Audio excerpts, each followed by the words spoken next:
Hello friends, नमस्कार। जय जगन्नाथ। मु चिन्मयाणी दास आपण मानक नहीं आसी विटालिटी आयुर्वेद रे एक नुआ प्रोडक्ट। विटालिटी आयुर्वेद रे 12टी प्रोडक्ट रही। मु आपण को पूर्व वीडियो रु कही आसी 12टी प्रोडक्ट होची जीवन अमृत, एलोवेरा रस, piles care, cardio care, gyno care, pain clear, Madhurakshak इत्यादि। सेथि मध्यरु पाइल्स केयर होची अन्यतम।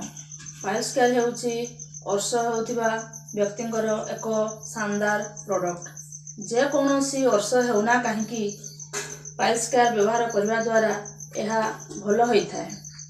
पाइल्स केयर होची एक एमिति प्रोडक्ट जहा कि आपण मान तो जानिचंती अर्श हेले केते कष्ट। जे कोनोसी अर्श होथाउना काहेकि पाइल्स केयर व्यवहार करबा द्वारा यह भल होइछि एवं रिजल्ट मध्य आनिछि।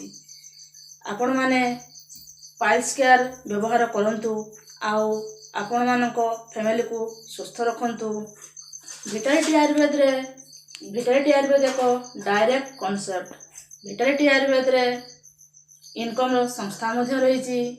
आपण माने यदि आपण मानको फैमिली को सुस्थ रखिबा सहित किछि उपकार करने लोक मानकर चाहूँगी किंबा इनकम संस्था मध्य पाइबापी चाहूँगी तो विटालिटी रे जड़ित हुंतु।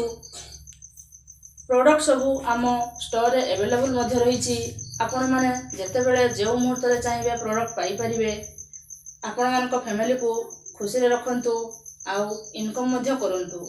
इनकम करिबा पई हेले विटालिटी रे जड़ित हुंतु आउ तळे दिया जाइथिबा नंबर रे जोगाजोग मध्य करंतु। नमस्कार। जय जगन्नाथ।